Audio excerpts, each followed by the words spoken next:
This session is called AI for Inclusive Teaching, Learning, and Assessment in FET. And this is brought to you by LCETB, particularly from Dr. Brendan Ryan and Moira Lynch. So when you're ready, oh, you're magically appeared on my screen once again. So go ahead, Brendan and Moira, when you're ready. Okay. Good morning, everyone. We have an onerous task in trying to follow Patrick and Sarah's brilliant project, and so inspirational. Our input is very much is very different, and apologies to anyone who's expecting a very AT focused presentation. Yes, it has AT at its center, but fundamentally it's about our journey with AI.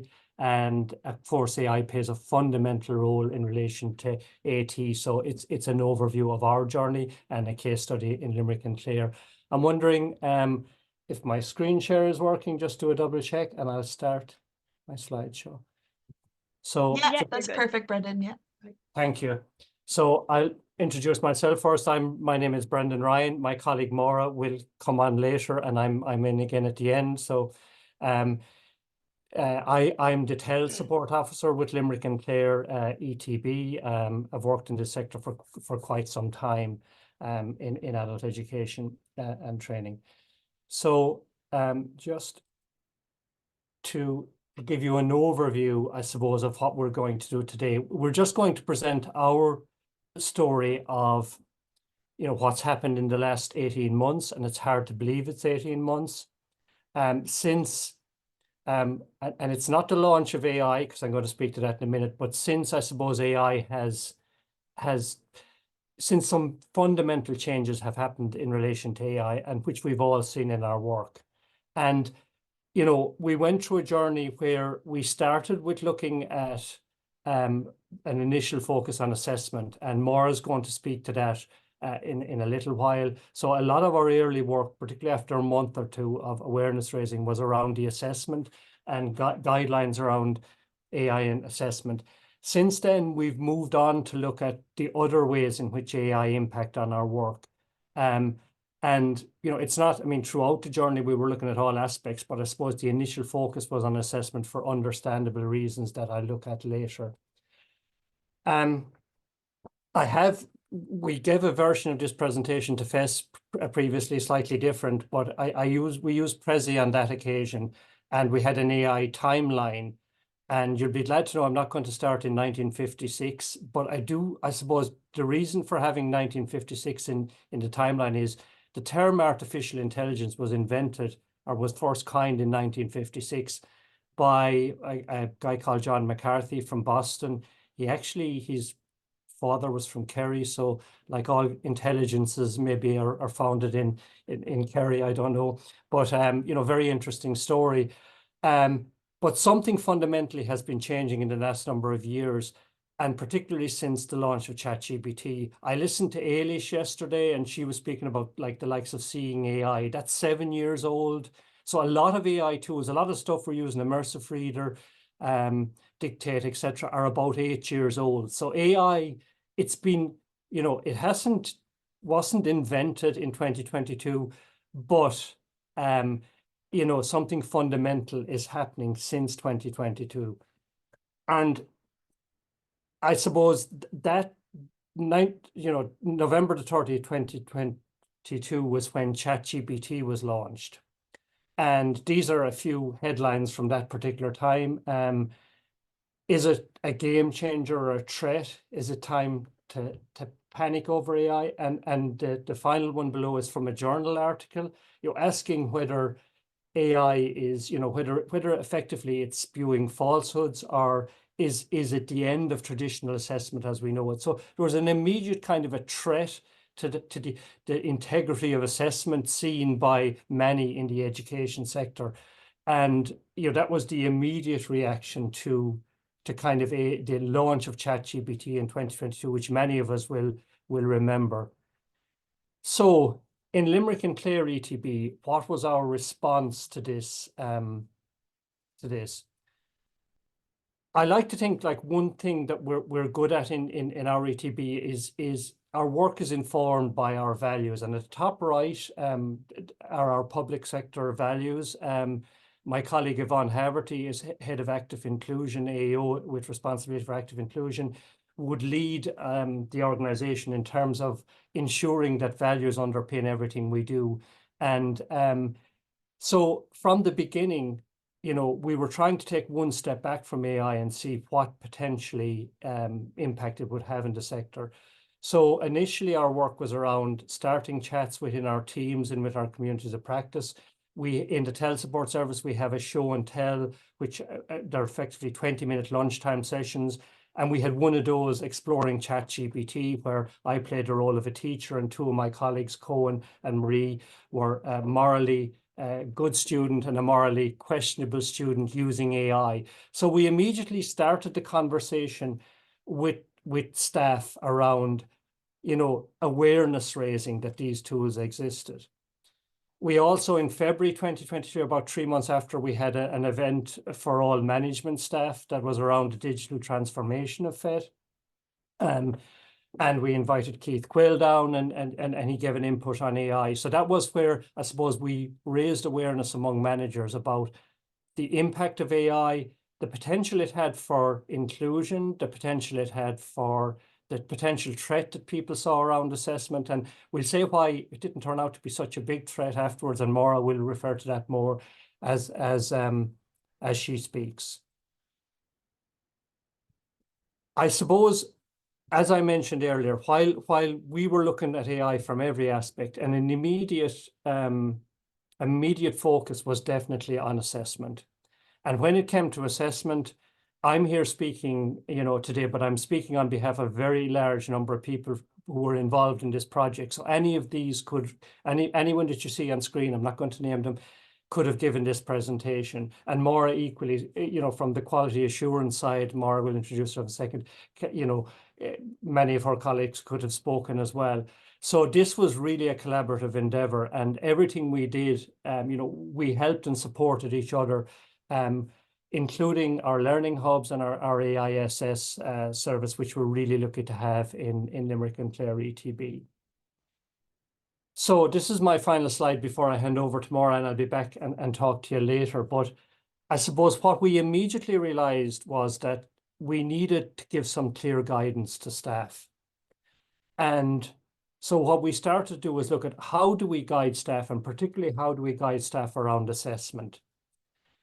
And as we looked at some of the early adopters in higher education in UCL and Monash, and as we looked at our own values, what we realized was banning AI was not the way to go.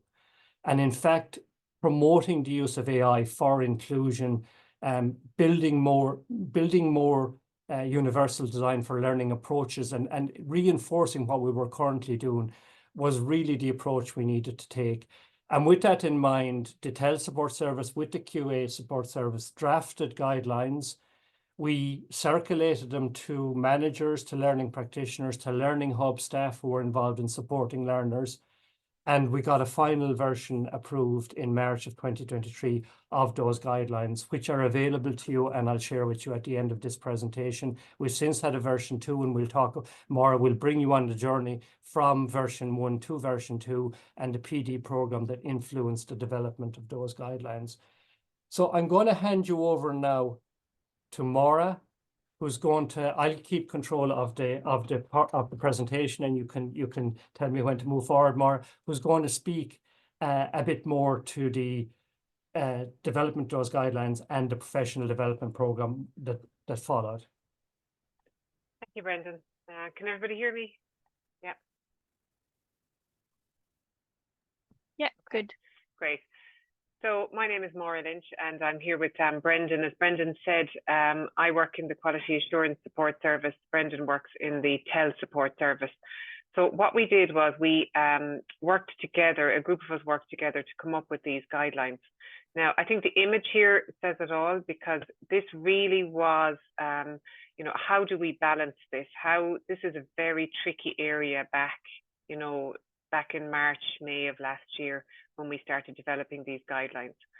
We were very unsure. I know Connor mentioned earlier about, the whole threat of AI, and everybody was scared of AI and what do we do? And it brought us back to, I suppose, COVID times as well. When we look back on the COVID times, like out of that crisis came great opportunities. And the same here with AI. We could see the opportunities. I have to say, in the QA side, we were initially very scared. I think TEL were a little bit less apprehensive about it. But, to come up with these guidelines, we really wanted to educate people. Now, we're talking about educating ourselves as well, because we certainly were not and still are not the experts on this. So we tried to come up with a set of guidelines that would educate ourselves, assessors, learners, anybody involved in teaching, learning and assessment. We also tried to provide as much support to people to experiment with AI and to use the tools that were there. As Brendan said, to ban AI completely was definitely, nonsense. And I think both QA and TEL agreed on that we couldn't ban it. So we had to work with it and see the benefits of it. We also had to weigh up those benefits with the risks. So, for the assessment side of things, how are we going to make sure that our assessments, that our delivery, that our teaching, that our learning, that everything we do is backed by fact and backed by referencing and backed by acknowledgement and all those kind of things.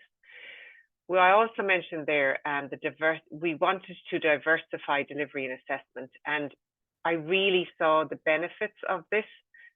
We in Limerick and Clare ETB have long looked at UDL principles and practices across our delivery and across our assessments.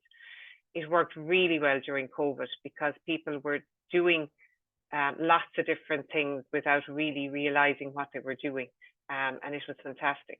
So we really tried to, manage this to make things as inclusive as we could, without people even knowing that they were doing that with their pieces of assessment.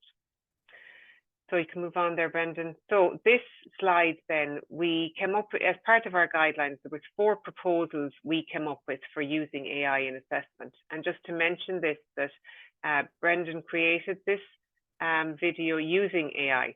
So, I mean, the time difference in, Brendan will tell you it took a couple of hours as opposed to a couple of days to try and come up with this video. So we'll just show this and I'll speak to it then after.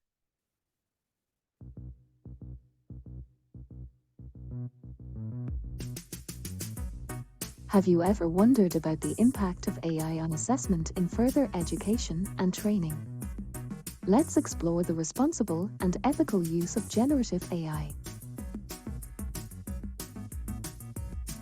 Whilst AI technologies such as ChatGPT are disruptive, we believe that a blanket prohibition on their use is not productive.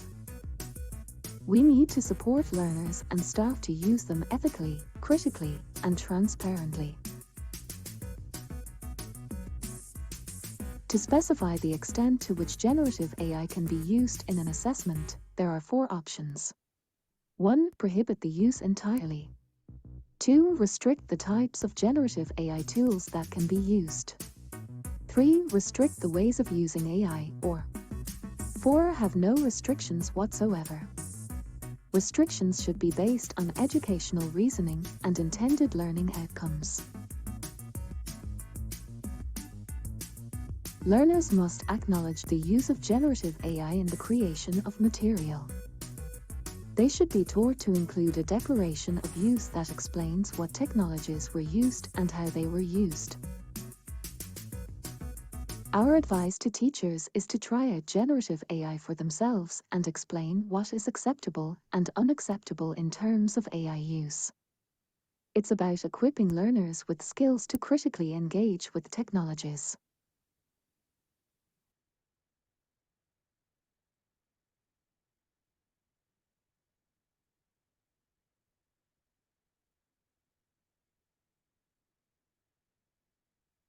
Okay, so that was just a very short video that I suppose framed the guidelines, and then we try to figure, you know, we had to give guidance and try to educate, as I said, ourselves and our teaching staff and our learners on which option to use. So there's 4 options there that we came up with, and I'll speak to those in just a minute. But, you know, which one do you use? You're faced with these guidelines, you're faced with these options, you're faced with learning about AI. So what do you do? So our advice to our teaching staff was to try it out, first of all. So, you know, it depends on a lot of different factors. So the module, the level that they're teaching at. So, you know, level 1 learners as opposed to level 6 learners, lots of different scenarios facing people there. What is the task? So the nature of the task is very important. The learning outcomes. So again, you know, we focus a lot on the learning outcome, achievement obviously of the learning outcomes, but how do you achieve those learning outcomes is really important. So we spoke a lot about the process rather than the product. So how do you get to the achievement of those learning outcomes rather than what you actually produce at the end? So there was a real emphasis on, you know, looking back at your module, looking back at your teaching and figuring out how to achieve those learning outcomes. The learners, obviously, that always comes into play, because you could be teaching the same module to 2 completely different learner groups. So you're not going to be producing the same brief, you're not going to be producing the same assessment tasks, those 2 learner groups, even though you're teaching the same module. I've mentioned UDL principles already, and you know, we really within Limerick and Clare ETB are embedding UDL principles without people even knowing that they're doing them. You know, it's seamless integration of UDL principles across teaching, learning and assessment. Another important factor that you have to consider as well is, you know, is this AI going to be used for the learner? You know, are the learners going to use AI when they leave us? So are they going into work? Are they going into a particular workspace? Are they going into a particular vocational area where they use AI anyway? So why are we stopping them from using AI in their assessment when actually they're progressing on to the workplace and they're going to be using AI for whatever area it is?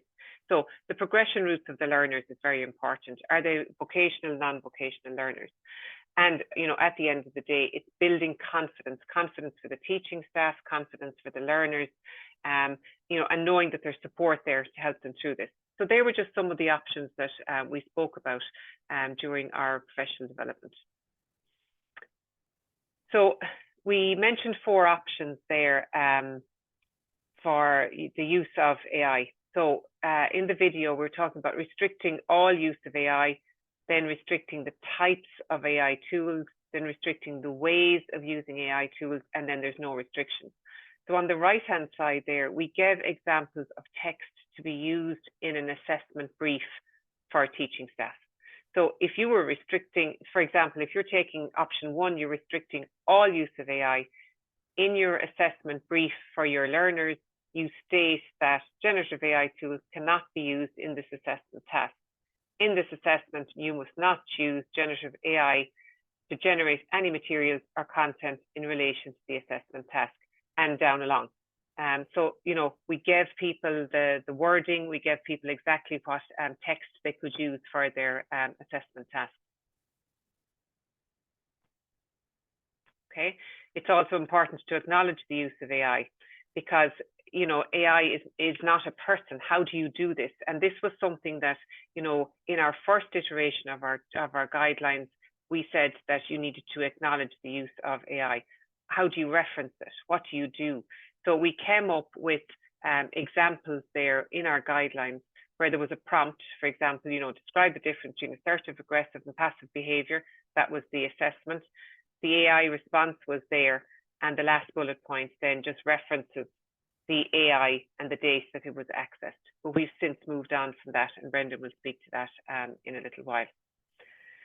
So our advice to practitioners, we had 4 different pointers really for them. You know, first was try it out. We certainly, back in May, we still aren't, but back in March and May of last year in 2023, I mean, we were still figuring all this area out. So we asked our practitioners, look, try it out, see how it works, use the tools, come to us for help. but look at options then to be, don't just look at the AI in isolation. Look at the whole inclusive delivery and assessment. And that is something that we are, working on continuously to try and make our delivery and our assessment more inclusive for absolutely everybody. So try it out was the first thing that we said to our practitioners. The next thing then we said to them was be very clear. Clarity is so important here. There is no point in trying to fudge this or trying to push this under the carpet. Be clear with the learners what they can and they can't use, and look at the whole area of academic integrity for the learners. We are always saying to them, it's prevention rather than detection and punishment. So, be very clear where you get your resources from, where you get your sources, where you get your research, and reference that accordingly. The next thing then we said was, we're here to help, absolutely here to help. Brendan and his team in the TEL support service, myself and the team around us here in the QA support service. We also have a fantastic active inclusion support service that Brendan referenced earlier on. We have learning hubs, just can't see it there. So we have learning hubs as well where staff can use, to get more advice.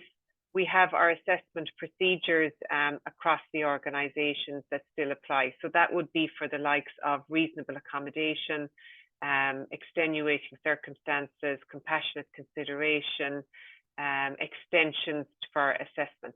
So they're all still there going on in the background alongside this working with AI. There was lots of other places then that people can go for help. Colleagues, of course, the digital library, FET. So lots of areas there for help. But, the big thing there, as it says on the screen, experiment. So we were encouraging them to experiment, not to be afraid, and to look for help then if they got stuck. So what we did was we had a professional development week where we had over 18 workshops and over 200 participants. And again, as we've said, I think you're getting the message here. This wasn't just done by TEL or QA. This was a collaborative approach. So we used this video and we'll show it to you now just to promote the workshops that we did across the organisation. Brendan was a teacher in further education and training. He had been hearing a lot in social media and in the news about ChatGPT and AI. Brendan was really busy preparing for a new school year and had not really had time to think about AI or to consider the impact on his own teaching or assessment. He was a good teacher and decided that he could ignore AI for now and continue to teach this year as he always had. Everything went well for Brendan and his class until late in the year when it came to assessment, and Brendan discovered that many of the students had used AI to complete a communications assignment. The students argued that they had done nothing wrong and that they were simply using the tools that were available to them. They were never told they could not use AI, and the use of AI really helped them to successfully complete the task. Brendan himself was not clear whether the use of AI by the students was fair and reasonable or questionable. And what about the students that did not use AI? Were they at an unfair disadvantage if he now allowed AI use? There were so many questions and Brendan had no clear answers. Brenda was also a teacher in further education and training. She also had been hearing a lot about AI and carefully read the College of FET guidance on AI use in teaching and assessment.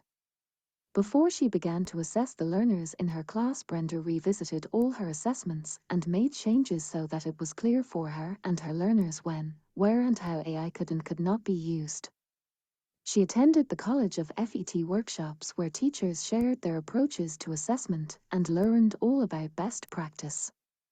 Before assessments opened, she discussed AI use with the class and gave clear guidance on its use for assessment.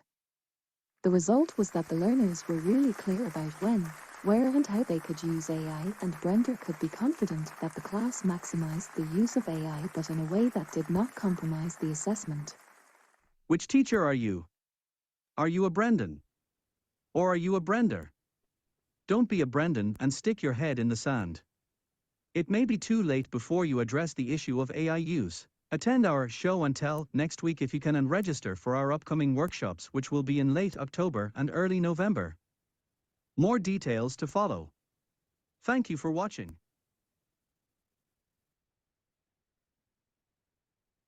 Okay, great. So that was just to promote the workshops that we undertook in November and December of last year. So the workshop plan, can you just move on there, Brendan? Yeah, I'll go through these quite quickly because I'm running out of time, I can see.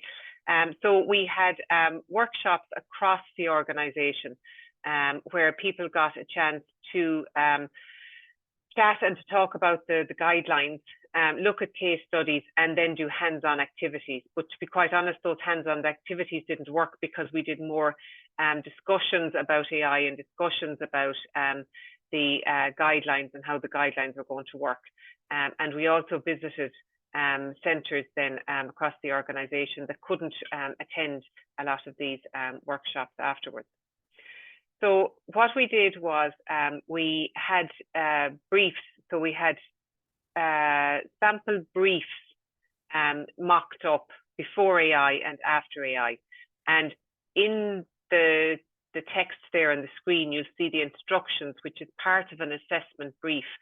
And what we did was we took the brief before AI, which is in black, and we took the brief after AI and incorporating UDL principles, and you'll see that in the red. So we just showed people how to change up your briefs that you have written already to make them more AI proof, as we call them. You'll also see on that brief there that there was a section where the pieces from the guidelines were incorporated into it. So the guidelines then, in practice, this means some or all of the following. So, what we were trying to do, as I said before, was focus on the process rather than the product. So how do you get to your assessment piece? So obviously, you'll be doing a lot more presentations, a lot more interviews, a lot more learner reflections, logs, making things more relevant, making things more personal, problem-solving based approaches.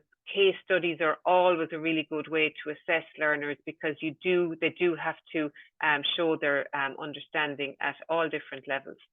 And our approach is obviously aligned to UDL and the multiple means of action and expression. So these are just some of the outcomes, and you can read them yourself, just some of the outcomes, some of the comments from our PD sessions, but I think it just shows that people did find them really, really useful, and you can read those after the presentation is sent out to you. So I'll pass you back over to Brendan because this is where we came to, after the workshops and after the meetings with staff, we realized then we had to update our guidelines because things are moving so quickly. So we now have version 2 of our guidelines, and Brendan's going to talk to those.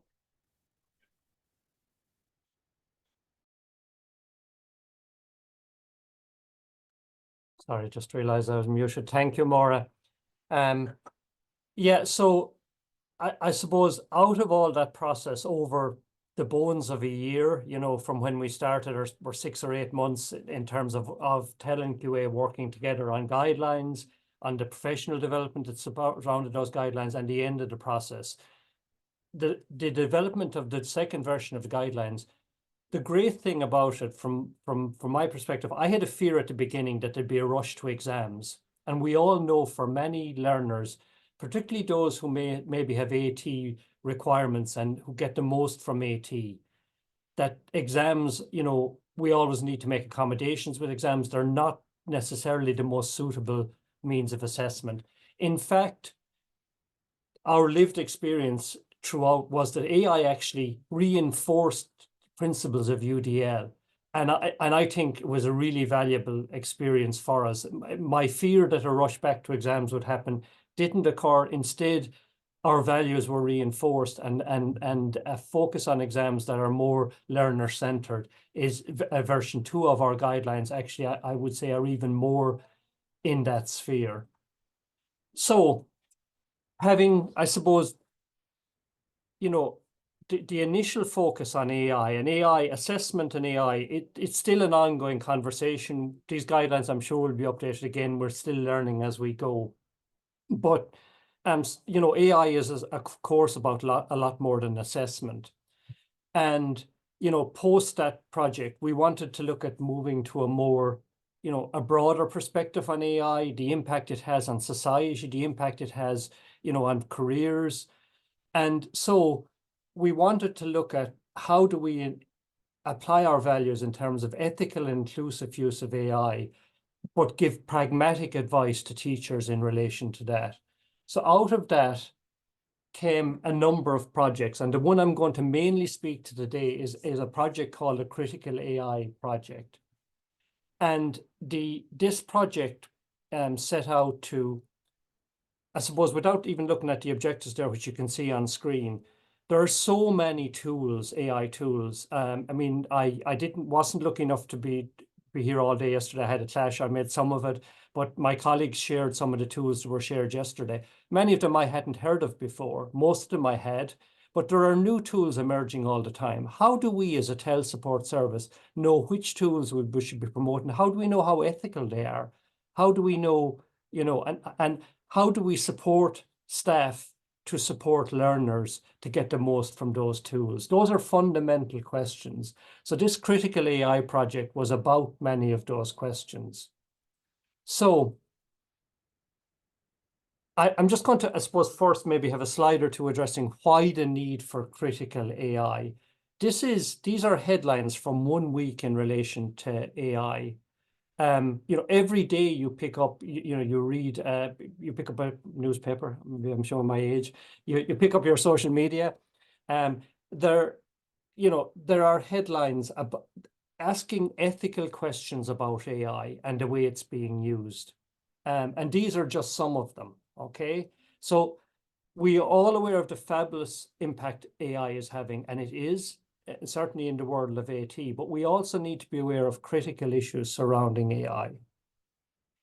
And, you know, you look at things like the transparency of AI. For example, OpenAI, which is, you know, the basis of which own ChatGPT or developed ChatGPT, they initially set out with a goal of making all, you know, their training data, etc., everything open. And in fact, they closed it. So OpenAI is a bit of a contradiction. The data on which that AI is trained is not openly available. There were good reasons for that, good ethical reasons, maybe. And if you look at just what's happening in the world, for example, Reddit, you know, has made 203 million so far licensing its data. So data is the new dollar. NVIDIA produced the chips for AI, and it's now the third largest company, you know, behind Microsoft and Apple in the world. All three AI are fundamental to their. So AI, there's something big happening here, and we need to be asking critical questions about it. So what was the Critical AI project about? The Critical AI project was led up by my colleague, Marie Edmonds, and I. And what we wanted to do was we wanted to bring together learning support staff, teachers, TEL support staff, and look at a range of tools, critically evaluate them over a period of time, and share our experience so that we could have better decision-making in the ETB, decide which tools we're going to support, purchase, and approve.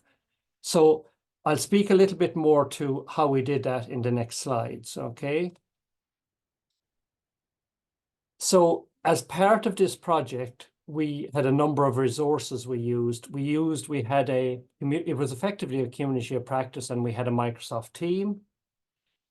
We had developed previously a rubric for evaluating technologies that looked at all sorts of things like data use and the ethics of companies, etc. So we had that tool. There's also a fabulous resource on commonsense.org. If you're looking at a tool and you're wondering how ethical it is, I expect there'll be a lot more tools like this in the coming years. It's early stages, but I really like it. It gives you clear information on how their judgment in relation to reviewing tools in relation to their ethics. So again, many of these tools will be familiar to you, but these are the tools that we piloted as part of this process. So we wanted to look at these tools. how impactful are they for learners? How useful are they in terms of assisting learners with learning, and how useful are they for teachers? And also fundamentally other questions such as, you know, what's the approach of the providers of these tools? And, you know, how are they using data, and etc. So we have, I won't go into detail, you can scan the code if you want. We had at the time, and we've since updated an evaluation process, okay, for all our tools. And in this, I mean, I think this is a whole hour's presentation, which thankfully I'm not going to give you. But what you can see, and what I want to re-emphasize, if you look again, we're back to our public sector values. These are matched in the questions we ask providers around learner needs, around support, around the accessibility and inclusion. So we're looking at every tool we decide to purchase and support staff to use in terms of these criteria. And I think that's absolutely critical as an ETB that we do that, because I think previously, and I would hold my own hand up around this, we often did it in an unthinking way and looked simply at how effective a tool was impulsively for us and how useful we found it. So this is the final workshop when we applied Brookfield's 4 lenses. And in that, we were looking at what the learners told us. So it was learner-centered as well.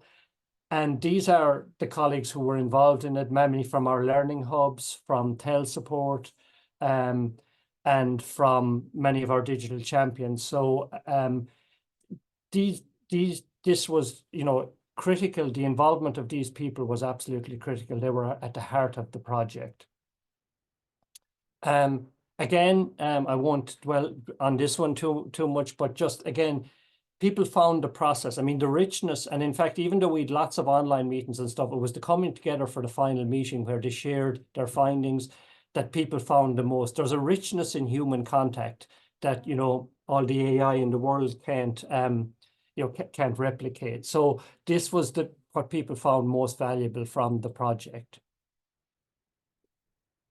And there's a lot here in the program feedback and outcomes, and the slides will be shared with you. But, you know, it was, there was a shared sense among the group that we needed, you know, yes, we needed to welcome AI, but we needed to be cautious about it. And we needed to look at AI tools critically.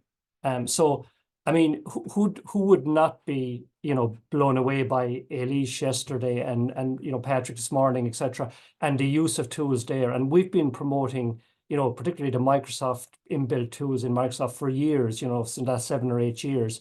The inclusive tools are there, and they are absolutely fabulous. But every tool we're looking at, we should look at critically, and we need to explore, you know, other issues than the, I suppose, the pragmatic working of those tools and how they work. So following on from that critical AI tool, my colleagues on screen there, Caroline, Lisa, and Shirley, would have run further sessions looking at, I suppose, more practical use of AI tools by teachers. And again, a big focus in these workshops on the assistive potential of all the tools. So those were run in March this year. So, I mean, and that's where I suppose we're currently at. You know, next for us, you know, we're currently running our summer program of PD, and AI is huge across that. I'm going out this afternoon running a workshop where we're sampling 9 tools. All 9 of those tools are either AI tools such as Copilot and Magic School, or they have AI inbuilt into them. So we're looking at those tools, you know, we're promoting those tools and exploring them with staff, you know, even today and in the coming days. So that's, I mean, it's an ongoing journey of learning. This case study we've presented, I have 2 or 3 more slides left, just looking to the future, but this case study we've presented is an imperfect journey. You know, it's our experience of it. We made, you know, we learned a lot along the way, which by definition means we probably made some mistakes or we had our perceptions changed. But the value of it has been in the people who were involved in it. And the slides, you know, if I go back to the QA, TEL, the Learning Hubs, AISS. It's been a collaborative journey of learning, and it's been really rich for that. I have 2 or 3 slides at the end that just I'm sharing a resource or two with you. There's tons of resources out there for AI, but I really like Monash. They have 10-minute videos on AI, kind of bite-sized, from really who I consider to be key experts in the area.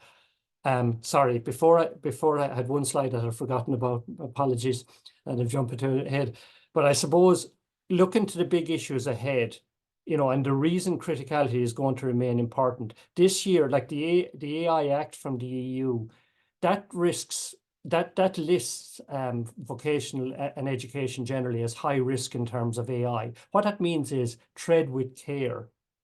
And, you know, so we need to be very careful about how AI is being used. And I was really interested, even in Patrick's project there was a critical awareness in terms of working with the young people around technology and safety. And I think we need to embed that in everything we're doing with technology. I think it's absolutely critical. So I was saying that Monash, the 10-minute videos are really good.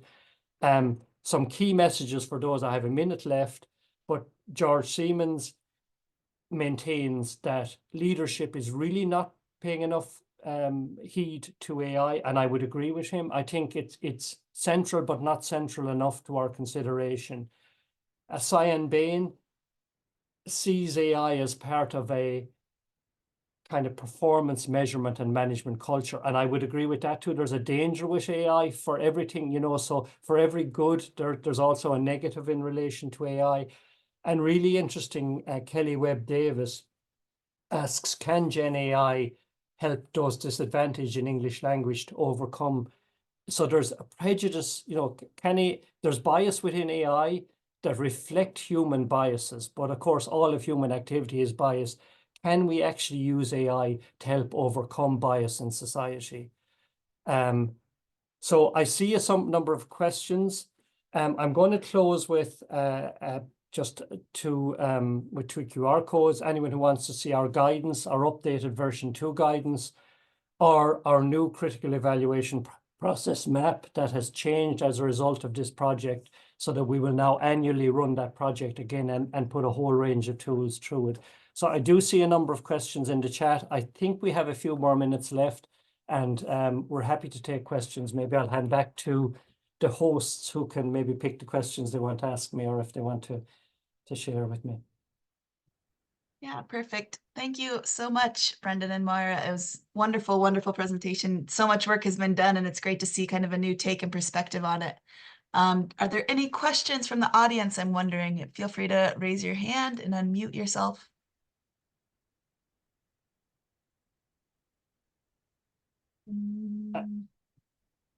There was one question there, Erica, around were learners involved in the critical evaluation process.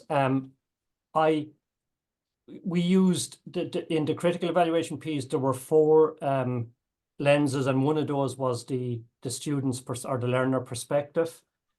To be honest, it's sometimes difficult. You're getting the teacher's perspective of we work one step removed in TEL support, so you're getting the teacher's relay of the learner perspective.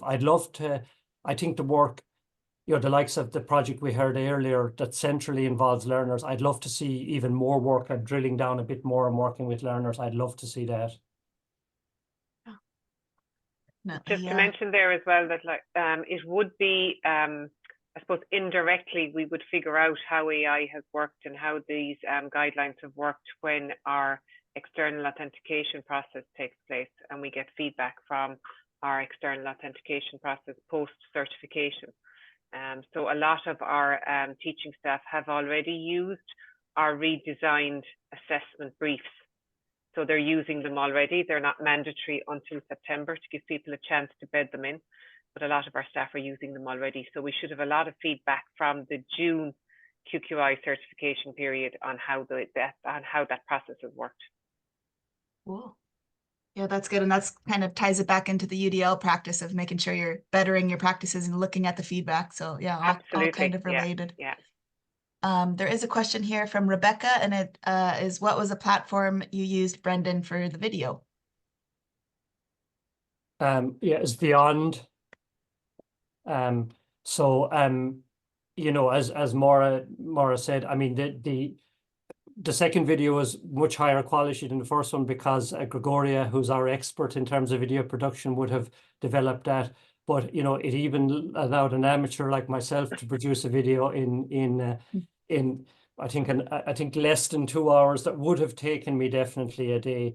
I just want to acknowledge as well, I've said it already, I see Keane is on the line, Yvonne, a number of colleagues who, like, you know, these projects are when I mean, I went to Learning Hub meetings and you know, selling the critical evaluation piece, and the colleagues who were involved in that in Greg and Anne, and I'm going to leave out names now, but you know, Gina, were absolutely, you know, critical to helping us to review those tools.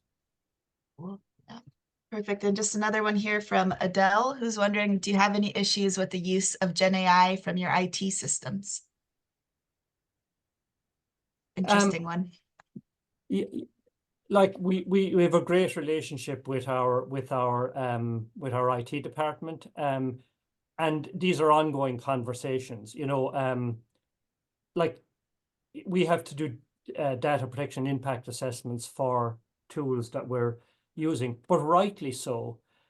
You know, there are some ironies there. You know, there are some very, you know, we don't necessarily do DPI on the huge tools. I mean, that's a bit of an irony, but you know, we need to be aware of the impact. You know, we cannot be in any way laissez-faire with student data. So you know, they have legitimate security concerns that I would share. So yeah, I mean, they're ongoing conversations all the time. Not always, you know, it's not always, but you know, there can be some tensions in those, but you know. Yeah, and I think just what you mentioned at the beginning, just having that clear and open communication to begin with, I think probably with the department makes a huge difference. So Brilliant, yeah. Perfect. I'll just maybe give it another minute in case there's any final questions. Feel free to either raise your hand or put them in the chat. Doesn't seem like there's much else coming in. And then we're actually exactly on time. So we're going to have a short break here now for 10 minutes. Thank you so much, Brendan and Moira. What a wonderful presentation. Once again, a huge amount of kudos and positive words in the chat there. So if you want to have a read through and see all the people that are congratulating you, you're free to do so.